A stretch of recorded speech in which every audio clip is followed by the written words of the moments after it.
Graças a paz, irmãos. Bom dia, boa tarde, boa noite. Então, irmãos, estou passando aqui para deixar um esclarecimento em uma parte do vídeo da nossa aula. Essa doutrina da ira de Deus, do ódio de Deus, da indignação de Deus e do descontentamento de Deus, ela tem perdido força dentro da igreja. Criou-se a ideia de um Deus que é amor, e essa ideia é bíblica, porque na primeira epístola de João diz que Deus é amor. Porém, tem se tornado o amor um Deus. Então as pessoas não conseguem entender que esse Deus que é amor rejeita certas coisas, odeia certas coisas e abomina certas coisas, e ele pune por causa disso.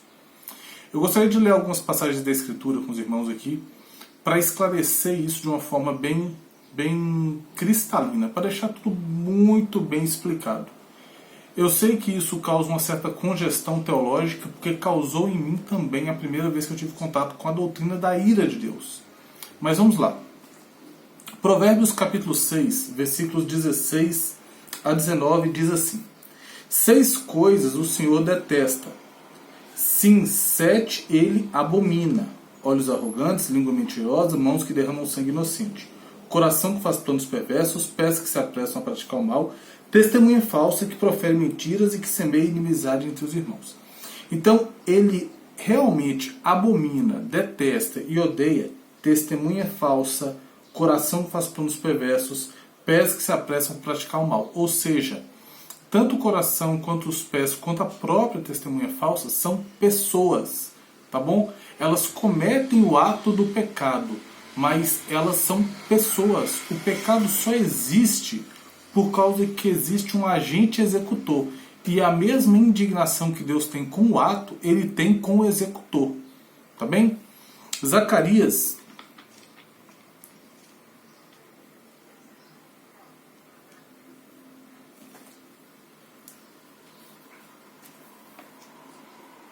Zacarias, capítulo 8, versículo de número 17, traz pra gente o seguinte: e ninguém planeje no coração o mal contra o próximo. Ninguém, o indivíduo, não planeje isso no coração.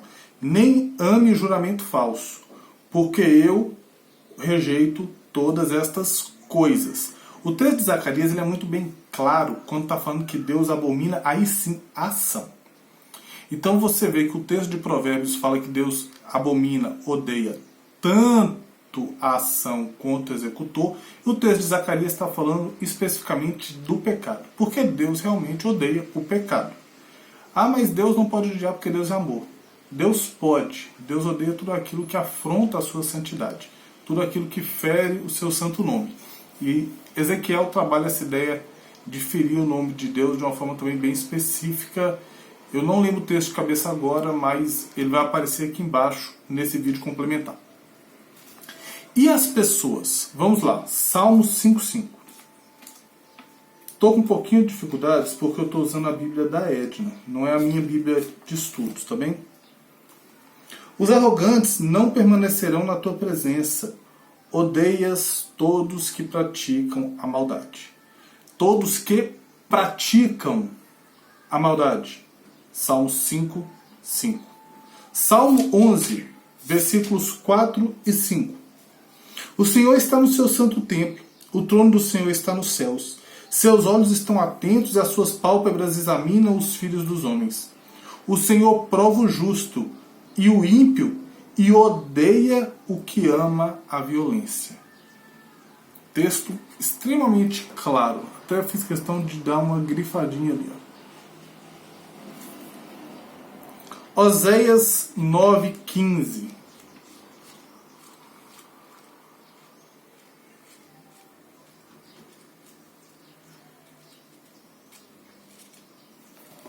Oséias, capítulo 9, versículo número 15. Todo o seu mal se acha em Gilgal, pois ali é que passei a odiá-los, e os lançarei fora do meu templo, por causa das suas obras más. Ou seja, eu odeio eles por causa das obras que eles praticam. Eu odeio eles porque eles são executores das obras más. Não os amarei mais, todos os seus príncipes são rebeldes. Esse vídeo é só um vídeo complementar, ele já está ficando longo, está aqui com 5 minutos. O que eu estou querendo dizer para os irmãos é o seguinte: não tem como dissociar o pecado do pecador. O pecado ele não tem vida própria, ele só existe porque alguém o executa. E como Deus executa o pecado, Deus odeia o pecado, Deus também odeia o executor, o agente que faz o pecado. Como que esse ódio de Deus é removido? Deus decide amar-nos à medida que Ele manda Cristo em nosso lugar, para morrer em nosso lugar. Então, existe uma substituição natural. A ira de Deus para com o pecado e o ódio para com os pecadores o leva a derramar sua ira contra os pecadores não arrependidos. Tá bem? E essa doutrina não é tão popular nos nossos dias como foi em tempos passados. Se a gente pegar na história da igreja, século XVI, século XVII, século XVIII até o século XIX, não existia problema com essa doutrina. A doutrina de que Deus realmente odeia aqueles que o afrontam constantemente em pecado. Essa frase, como eu já disse no vídeo da aula, de que Deus odeia o pecado, mas ama o pecador, não tem fundamentação bíblica. Esta frase foi cunhada na autobiografia de Gandhi, Mahatma Gandhi, o hindu, de 1929. Então a gente tem que tomar cuidado com isso. Mas Deus ama? Deus ama, mas Deus também odeia.